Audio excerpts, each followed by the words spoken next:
¿qué podemos encontrar en estos pacientes? ¿Qué es lo clásico que vamos a encontrar? Disminución de la sensibilidad dolorosa. La sensibilidad dolorosa es la que tomamos con el pinche. Pincha, pincha, pincha, empezamos de distal a proximal. Siempre cuando pinchan o toman alguna modalidad sensitiva, empiecen por una zona normal, o sea, para que el paciente reconozca que es normal. Le pinchan el cuello, le pinchan en la cara, para que sienta lo que es normal. Una vez que distingue lo que es normal, empezamos. De la punta del dedo gordo hacia proximal. Pinchamos, pinchamos, pinchamos, pinchamos, subimos y vamos viendo dónde recupera sensibilidad. Ese es el nivel sensitivo que va a tener en distal. Por ejemplo, esta distribución es una distribución en bota. Si lo encontramos en la mano, le decimos guante. Lo mismo va a pasar con la temperatura. Para la pérdida de la temperatura es más que nada para el frío. Entonces le ponemos un metal frío, ¿sí? Tomamos la palestesia, la vibración, la sensibilidad vibratoria con un diapasón. El primer punto es acá, en el dorso del hallux. Apoyamos el diapasón, lo mismo, tenemos que enseñarle al paciente primero cómo se siente la vibración. Entonces, generalmente se lo vamos a apoyar en la mastoide o en las muñecas, si es normal. El paciente, una vez que distingue lo que es la vibración, empezamos. En los rebordes óseos, el primero va a ser el dorso del hallux, después en los maleolos, cara anterior de la tibia, la rótula, y así vamos subiendo, y vamos detectando dónde perdió y dónde recupera. Lo mismo, de distal a proximal. Le tomamos los reflejos. La pérdida del reflejo aquiliano es precoz en todas las neuropatías, en todas las polineuropatías de este tipo. Después le va a seguir el rotuliano, después le van a seguir los de los miembros superiores. Vemos si tiene cambios tróficos en la piel. Si tiene alodinia. Alodinia es la sensación de dolor frente a un estímulo que no genera normalmente dolor. ¿Sí? Yo le paso el dedo, y le duele, no me toca, me dice, me duele. Y recordemos que la fibra gruesa transmite la vibración, se encarga de los reflejos y del control de la fuerza. Y la fibra fina transmite sensibilidad térmica y dolorosa. ¿Sí? Entonces yo puedo tener una polineuropatía predominantemente o exclusiva de fibra fina, sin compromiso de la fibra gruesa. Ojo con ese paciente que lo único que va a tener es dolor, reflejos normales, la sensibilidad superficial al tacto normal, fuerza normal. Mido la fuerza, acá yo les dejo algunos esquemas de cómo medir la fuerza, se mide la fuerza sector por sector, grupo muscular por grupo muscular. Una prueba que es sencilla de tomar es que camine de puntas de pie y de talones, ¿sí? Eso mide la fuerza bien distal, es lo primero que podemos detectar, pero bueno, el primer lugar que se afecta habitualmente es la extensión del hallux. Esta es la escala de fuerza que usamos, ¿sí? Se las dejo ahí para que las tengan. Y una vez que nosotros sospechamos que este paciente tiene una polineuropatía clásica, distal, simétrica y sincrónica, sensitiva o sensitivo-motora, de fibra gruesa a fibra fina, averigüe todo eso con el interrogatorio y el examen físico. Y digo, es diabético, no tiene características de una neuropatía de otro tipo, o sea, tiene esta clásica neuropatía, se presentó en meses, está asociado al mal control de las glucemias o a un síndrome metabólico. El diagnóstico de la polineuropatía es clínico, ¿sí? Se puede en algunos casos apoyar en estudios complementarios, pero imagínense que estamos hablando de millones de pacientes. No podemos hacer, por ejemplo, electromiogramas a millones de pacientes para el diagnóstico, porque no me aporta mucho el electromiograma. Si yo hice un buen examen clínico, hice un buen interrogatorio, y el paciente no tiene lo que se llaman banderas rojas, el electromiograma no está indicado. El electromiograma es el estudio por excelencia que nos informa a nosotros cómo está funcionando el nervio y el músculo. Es el estudio que evalúa el compromiso del sistema nervioso periférico. En todos los pacientes no. Si el cuadro es clásico, no es necesario hacer electromiogramas. Y esta es una recomendación de casi todas las sociedades, salvo que el paciente tenga lo que llamamos banderas rojas. ¿Qué quiere decir? Que se sale de lo que es la distribución y las características de esta polineuropatía. O sea, es asimétrico, empezó en forma aguda o subaguda, tiene mucho compromiso motor y poco sensitivo. Habitualmente esta es sensitiva, después de mucho tiempo va a comprometer lo motor. Ustedes imaginen que las fibras nerviosas tienen una resistencia al daño. Las fibras mielinizadas son más resistentes que las no mielinizadas, por eso las fibras finas se afectan muchas veces más temprano. Y de las fibras mielinizadas, la motora es la más resistente. Por eso las fibras motoras son las últimas en afectarse en las polineuropatías diabéticas. No son las primeras. Si es la primera, ojo, no es el patrón clásico. Hay que ir a buscar otra cosa. Si es muy proximal, yo les dije que esto es distal, empieza en distal, y si tiene, lógicamente, otras alteraciones en el examen neurológico, tiene signos piramidales, ni hablar, eso tengo que ir a buscar también otra cosa. En esos casos sí, la indicación es pedir estudios, el electromiograma es de 4 miembros con velocidad de conducción. Les remarco lo de 4 miembros porque cuando sospechan polineuropatía, las formas de diagnosticar es con un electromiograma de 4 miembros, ¿sí? Y en todos los pacientes pedimos un laboratorio de screening con hemoglobina glicosilada, función renal y hepática, dosaje de vitamina B12, función tiroidea y una inmunofijación de proteínas en mayores de 50 años. ¿Por qué? Porque tengo que buscar causas asociadas a esa polineuropatía y que son tratables. ¿Sí? Que tenga diabetes no quiere decir que está vacunado de tener todo lo de no tener nada más. Bien. ¿Cuáles son los métodos de screening recomendados para la detección temprana de neuropatías periféricas? Bueno, por un lado tenemos el examen con el monofilamento.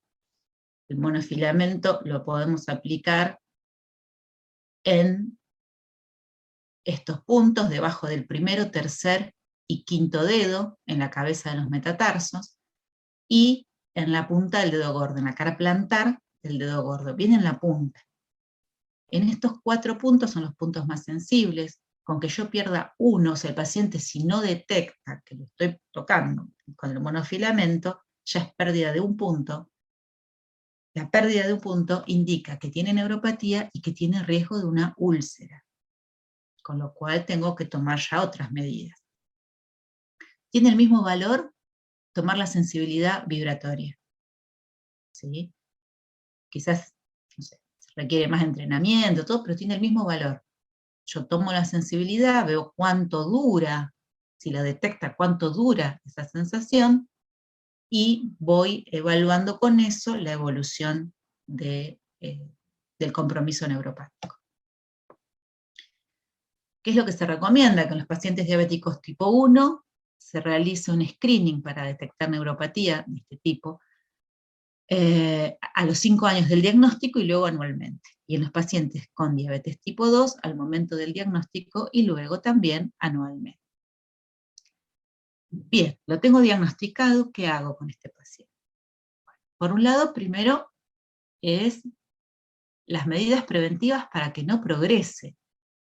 El daño axonal, cuando ya se dañó el axón, se dañó, no se va a recuperar. Ese es el problema de llegar tarde en el diagnóstico, ¿sí? Pequeñas alteraciones funcionales de los axones pueden recuperarse, pero el daño axonal estructural no va para atrás. Lo que perdió, lo perdió. Lo que tengo que evitar es que progrese esa polineuropatía. Bueno, el buen control de la glucemia es uno de los principales objetivos. Recordar en los diabéticos tipo 2 los otros factores que influyen en la neuropatía, el control de la dislipemia, la hipertensión, la obesidad y que deje de fumar. Y si toma alcohol, que deje de tomar alcohol, porque le está sumando toxicidad a ese nervio. La actividad física regular demostró disminuir la progresión de la neuropatía. Antes se creía que se hacían mucho ejercicio, había algunos trabajos que comparaban el ejercicio con la pérdida de peso. No, que haga ejercicio, que haga actividad física regular, beneficia la progresión, la detención de la neuropatía. Y el ácido tióctico. El ácido tióctico, tan discutido antes, bueno, hay algunos trabajos que demuestran que desde 600 miligramos para arriba, hay trabajos con 600, 1200, 1800 miligramos, pero que no varía mucho darle 600 o 1200, así que la dosis es 600 miligramos día, mejora sintomáticamente la neuropatía, pero no hay trabajos que demuestren que mejore la evolución, ¿sí? Pero sí los síntomas. Entonces los ponemos. Y después tenemos lo que es el manejo del dolor, y acá el manejo del dolor es todo un tema, ¿sí? El manejo del dolor neuropático es bastante complejo, tenemos que tener en claro muchas veces con el paciente cuál es el objetivo, ¿sí? Lógicamente todos queremos que nadie le duela nada, pero no es tan exitoso el tratamiento del dolor neuropático. Para esto hay distintos fármacos para el tratamiento del dolor. No hay una guía de tengo que ponerle a todos estos, no, el tratamiento es adecuado, hay que adecuarlo a cada paciente. Hay drogas de primera línea, como el gabapentin, la pregabalina, los antidepresivos tricíclicos como la amitriptilina, es el que tenemos nosotros, los duales como la duloxetina o la venlafaxina. Estos 5 son drogas de primera línea, ¿sí? Con un nivel de evidencia alto para el control de dolor neuropático en diabetes. La pregabalina es el que tiene mayor nivel de recomendación, pero elijamos la droga que elijamos, lo importante es que tengamos en cuenta los efectos colaterales, que la dosis debe ser ajustada en base a la respuesta del paciente, y que hay que subir la dosis todo lo que necesitemos, antes de empezar a mezclar drogas o andar cambiando de un fármaco al otro, ¿sí? Entonces, cada una de las drogas que elijamos debe ser utilizada a las dosis máximas toleradas por el paciente, y no intentar menos de 8 semanas. Nosotros a veces nos pasamos y probamos un poquito más, pero con 8 semanas de tratamiento uno puede decir, bueno, llegué a lo máximo y no funcionó, o llegué a lo máximo y funcionó. Si no funcionó, paso a otra de primera línea, ¿sí? O considero la combinación.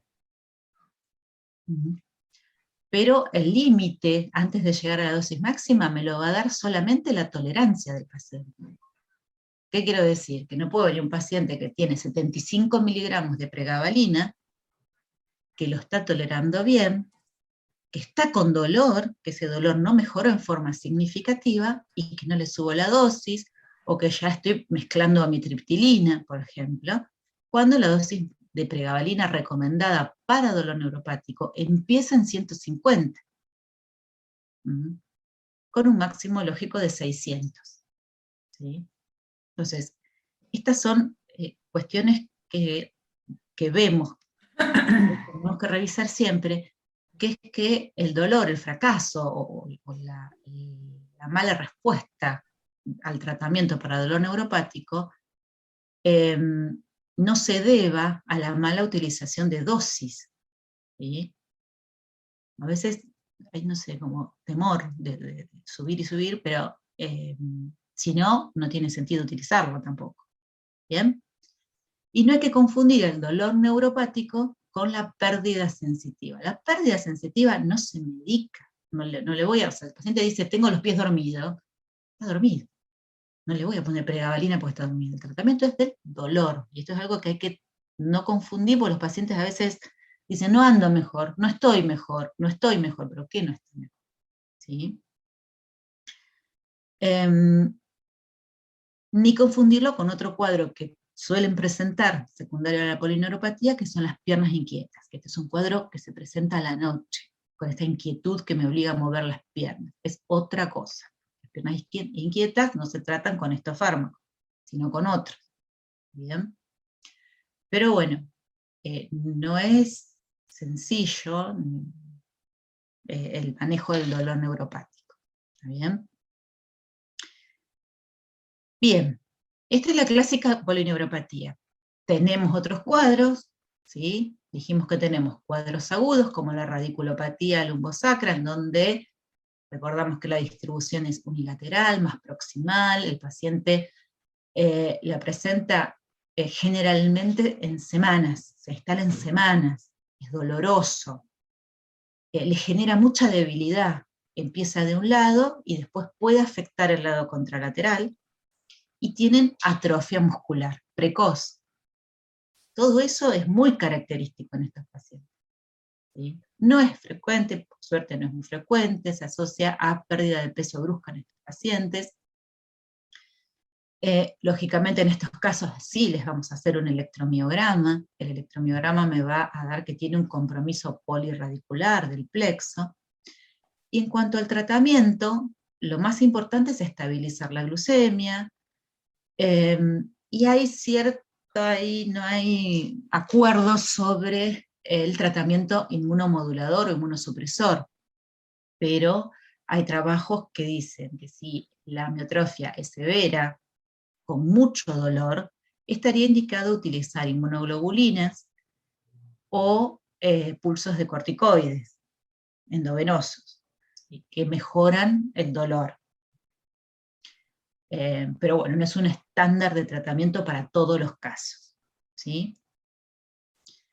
El otro cuadro agudo es una neuropatía asociada al tratamiento de la diabetes, ¿sí? Son pacientes que tienen esta polineuropatía, o sea, desarrollan esta polineuropatía alrededor de los 30 a 45 días de empezar con un descenso muy severo de las glucemias. Baja mucho, o sea, la severidad de la neuropatía está en relación directa con el grado de descenso de la hemoglobina glicosilada. Generalmente son pacientes que también van a asociar pérdida de peso y síntomas disautonómicos. Este es un cuadrito donde se evalúa el riesgo de desarrollar esta neuropatía en base al descenso trimestral de hemoglobina glicosilada. ¿Qué quiere decir? Que si yo bajo un punto la hemoglobina glicosilada, no tengo riesgo de esta neuropatía. Si yo bajo 2, aumenta el riesgo. Si bajo 3 puntos, si bajo 4, si bajo 6 puntos la hemoglobina glicosilada en 3 meses, el paciente está detonado ahí con la polineuropatía que genera. Entonces, ¿esto qué nos quiere decir? Que los cambios, los descensos de la hemoglobina glicosilada, como recomendación, no deben ser mayores al 1% por mes, cuando empiezan a tratar a los pacientes, por el riesgo alto de desarrollar estas neuropatías. Son neuropatías que van a mejorar solamente con la estabilidad de las glucemias. Aunque esté estable alto, tiene que estar estable e ir descendiendo muy, muy lento. Y son polineuropatías que pueden asociarse también a retinopatías y nefropatías concomitantemente, por el daño microvascular. Entonces, no bajar rápidamente las glucemias. Y finalmente tenemos este grupo de neuropatía de afectación, que es la afectación del sistema nervioso autónomo. La diabetes afecta todo el sistema nervioso autónomo, tanto simpático como parasimpático. La afectación cardiovascular es importante reconocerla porque aumenta el riesgo de mortalidad. La mortalidad a los 5 o 10 años es del 25 al 50% de los pacientes que desarrollaron neuropatía autonómica, que se puede manifestar por taquicardias, por hipotensión ortostática, por intolerancia al ejercicio. Los pacientes, otra alteración que tienen es que no sienten el dolor, bueno, hay una ausencia de la percepción de la isquemia miocárdica, y alteración en el QT, tanto en la dispersión del QT. Todo esto se asocia para aumentar lo que es la mortalidad. A nivel gastrointestinal tenemos alteraciones a distintos niveles. La gastroparesia es lo clásico, el 50% de los pacientes con diabetes refieren algún síntoma de gastroparesia, o sea, es un enlentecimiento del vaciado del estómago hacia el duodeno. Pueden tener náuseas, pueden tener vómitos, sensación de distensión o saciedad precoz, ¿sí? Esto se maneja con dieta, en donde hay que evitar fibras y grasas. Es importante reconocerlo porque después va a traer problemas cuando tengamos que regular el horario de las comidas con el horario de la insulina. ¿Sí? Se ponen insulina antes de cenar, esa insulina actúa, no tiene que actuar, pero el estómago sigue, o sea, el estómago tiene un retraso en el vaciamiento hacia el duodeno. Entonces actúa la insulina antes que haga el pico de glucemia. Eso puede generar una hipoglucemia postprandial relativa, y después durante el día están con hiperglucemias, porque están retrasando el vacío. ¿Sí? Entonces, ese es uno de los puntos por ahí más importantes de reconocer la gastroparesia. Y el tratamiento es con dieta, porque darles agentes prokinéticos como la metoclopramida es un riesgo para nosotros por el desarrollo de síntomas extrapiramidales, pero bueno, se puede. Otra alteración autonómica es la constipación, que todos ya vemos, o la diarrea. Entonces, pueden tener constipación y pueden tener diarrea. La diarrea es una diarrea líquida, nocturna, que puede alternar con periodos de constipación y se trata en forma sintomática. Y en este caso, descartar, en todos los casos de neuropatías autonómicas, descartar que no haya fármacos que los estén empeorando. Hay fármacos que usamos que empeoran los síntomas de la neuropatía autonómica. ¿Sí? La disfunción urológica del sistema, la vejiga, lo que llamamos vejiga neurogénica, aparece también en casi la mitad de los pacientes, como urgencia miccional, incontinencia micturia. Hay una alteración en la inervación del detrusorio y en la función del esfínter uretral. ¿Cómo evaluamos esto frente a un paciente que tiene síntomas y que ya descartamos que no tiene infección urinaria? Uno de los primeros estudios que tenemos que pedir es la medición del residuo postmiccional por ecografía. ¿Sí? Si está alterado, si el problema es más importante, bueno, se derivará y será un estudio urodinámico.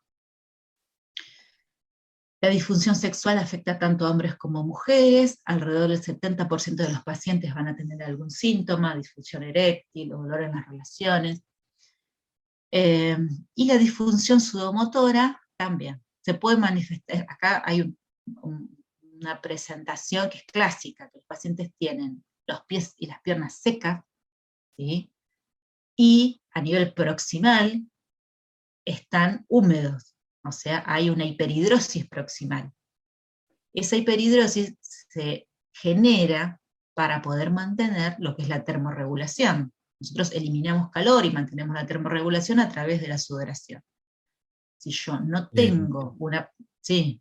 Zulema, entre 5 y 10 minutos tendríamos que ir Ya. cerrando tu sala, ¿sí? Listo, ya estamos igual. Bien, bien.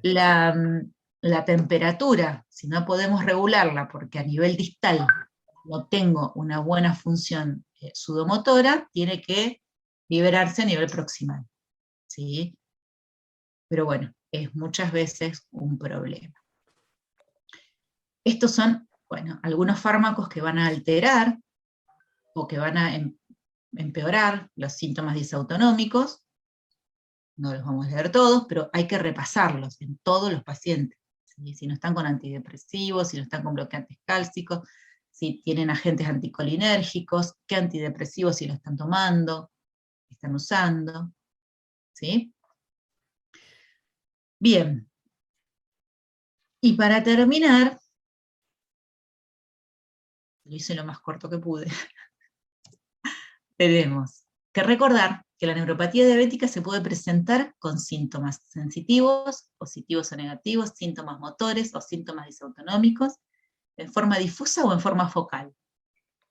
O sea que clínicamente tenemos de todo con la polineuropatía diabética, con la neuropatía diabética. Por eso la forma de presentación es muy, muy variable. Por eso también es difícil muchas veces hacer una estadística. ¿Sí? Hay trabajos donde dicen el 10% tienen neuropatías y otros donde les dicen el 70%. Pero hay que ver cómo definieron la neuropatía, qué estaban buscando, si involucraron o no involucraron la disautonomía, por ejemplo.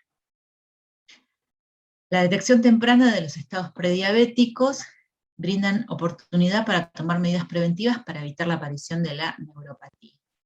¿Sí? Si nosotros pudiéramos, en todos los pacientes que tienen una alteración de la glucemia en ayunas, o una intolerancia a la glucosa, estos estados prediabéticos, una hemoglobina glicosilada arriba de 5.7, pero que no llegó al rango diabético, en todos esos pacientes tenemos que evaluar si tienen neuropatía. Porque si la tienen es el momento de detenerla. El adecuado control de la glucemia es la medida preventiva más eficaz y retrasa la progresión de la neuropatía y de las complicaciones de la neuropatía. Recordemos siempre el pie diabético. Y la prevalencia de la neuropatía diabética y su impacto sobre la salud de las personas y mundial y social es muy alta, lo que obliga a su reconocimiento y manejo adecuado por parte de los médicos de atención clínico o de atención primaria. ¿Sí? Son millones de pacientes y no hay millones de neurólogos, hay pocos. Entonces, esto es un manejo clínico que se tiene que derivar en los casos atípicos, en los casos en donde algo no es clásico. Pero si no, el manejo clásico es de manejo clínico o del médico que asiste, de atención primaria que asiste al paciente. Muchas gracias. Ahí terminamos.